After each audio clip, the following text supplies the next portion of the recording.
ഛത്തീസ്ഗഡിലെ മുൻ PSC ചെയർമാനെ CBI arrest ചെയ്തു.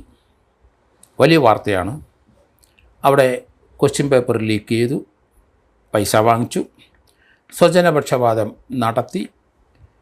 അവിടുത്തെ PSC ചെയർമാൻ്റെ ബന്ധുക്കൾക്ക് പലർക്കും അപ്പോയിൻമെൻറ്റ് കൊടുത്തു. അതിൽ നിന്ന് അദ്ദേഹം ധാരാളം പണമുണ്ടാക്കി. അവിടെ 2020-21 കാലഘട്ടത്തിലാണ് അവിടുത്തെ PSC ചെയർമാൻ ഇതുപോലെയുള്ള ക്വസ്റ്റ്യൻ പേപ്പർ ലീക്ക് ചെയ്തു പൈസ വാങ്ങിച്ചതും അതുപോലെ തന്നെ അപ്പോയിൻമെൻറ്റിന് പണം വാങ്ങിച്ചതും. അത് money laundering act PMLA act പ്രകാരമാണ് കേസെടുത്തത്. ആ കേസ് പിന്നീട് CBIക്ക് കൈമാറി. CBI ഇപ്പം അവിടുത്തെ മുൻ PSC ചീഫിനെ തന്നെ അറസ്റ്റ് ചെയ്തു. അദ്ദേഹത്തിൻ്റെ സ്പെഷ്യൽ കോർട്ടിൽ അദ്ദേഹത്തിനെ ഹാജരാക്കി. അതുപോലെ തന്നെ മണി ലോണ്ടറിങ് 2002 ആക്ട് പ്രകാരം തന്നെയാണ് അറസ്റ്റ് ചെയ്തിരിക്കുന്നത്. അദ്ദേഹം അറസ്റ്റ് ചെയ്യുന്നതിന് മുമ്പ് അദ്ദേഹം ഈ പണം കുറച്ച് തുക ആദ്യം വാങ്ങിച്ചു.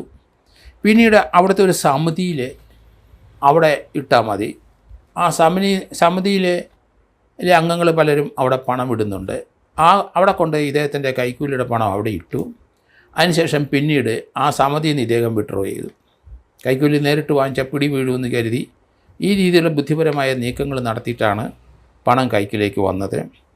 Manipulation of state service examination, അവിടുത്തെ എക്സാമിനേഷനകത്ത് പഴയ മാനിപ്പുലേഷൻ ഇവിടുത്തെ പോലെ തന്നെ കാണിച്ചു. 2020-2021 കാലഘട്ടത്തിൽ അവിടുത്തെ PSC ചെയർമാനായിരുന്നു ഈ മാനിപ്പുലേഷൻ മുഴുവൻ നടത്തിയത്. സൻവാണി എന്നാണ് അദ്ദേഹത്തിൻ്റെ പേര്. അദ്ദേഹം ഇപ്പം PSC ചെയർമാനല്ല, എക്സ് ചെയർമാനാണ്. പക്ഷേ CBI വിട്ടില്ല. CBI പുറത്തു കൂടി അവർക്ക് അദ്ദേഹത്തിന് പണം ഉണ്ടാക്കിയത് ഏത് മാർഗത്തിലൊക്കെയാണെന്ന് കണ്ടെത്തിക്കഴിഞ്ഞു. ധാരാളം പണം ഉണ്ടാക്കിയ വ്യക്തിയാണ്. അത് ഇവിടെയും ആ രീതിയിൽ PSCയിലെ അഴിമതികൾ നമ്മൾ കണ്ടു. ഇവിടുത്തെ സ്റ്റേറ്റ് പോലീസ് അതേപ്പറ്റി അന്വേഷിക്കുന്നുണ്ട്. അവരുടെ വിജിലൻസ് ആയെങ്കിലുള്ള അന്വേഷണവും നടക്കുന്നുണ്ട്. പക്ഷേ ഈ കേസിൻ്റെ തുടരന്വേഷണത്തിന് ഇനി CBIയിലേക്ക് വിടാൻ സാധിക്കുമെങ്കിൽ CBIയിലേക്ക് സ്റ്റേറ്റ് ഗവൺമെൻറ് വിടണം. കാരണം ഛത്തീസ്ഗഡിൽ അത് തന്നെയാണ് സംഭവിച്ചിരിക്കുന്നത്.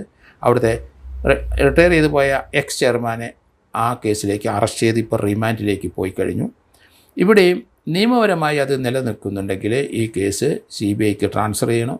പ്രാരംഭമായ അന്വേഷണം നടത്തിയിട്ടുണ്ട്. കുറേ തെളിവുകളൊക്കെ അവർക്ക് ലഭിച്ചെന്നാണ് വരുന്നത്. അതുകൊണ്ട് ഈ കേസ് ക്യാബിനറ്റ് ഡിസിഷൻ എടുത്തിട്ട് CBIക്ക് ട്രാൻസ്ഫർ ചെയ്യണം. ഛത്തീസ്ഗഡ് പോലെ തന്നെ ആ PMLA അല്ലെങ്കിൽ ആ ആക്ടിൻ്റെ പരിധിയിൽ ഇതും വരും.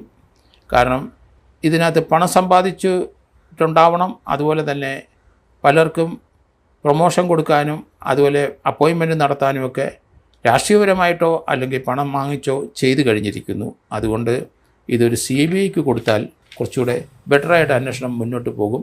ഇതിനകത്ത് ഉൾപ്പെട്ടവരെല്ലാം അകത്താകും എന്നാണ് ഞാൻ കരുതുന്നത്. കാരണം ആ ഛത്തീസ്ഗഡിലെ അനുഭവം തന്നെ നമുക്കൊരു പാഠം തന്നെയാണ്.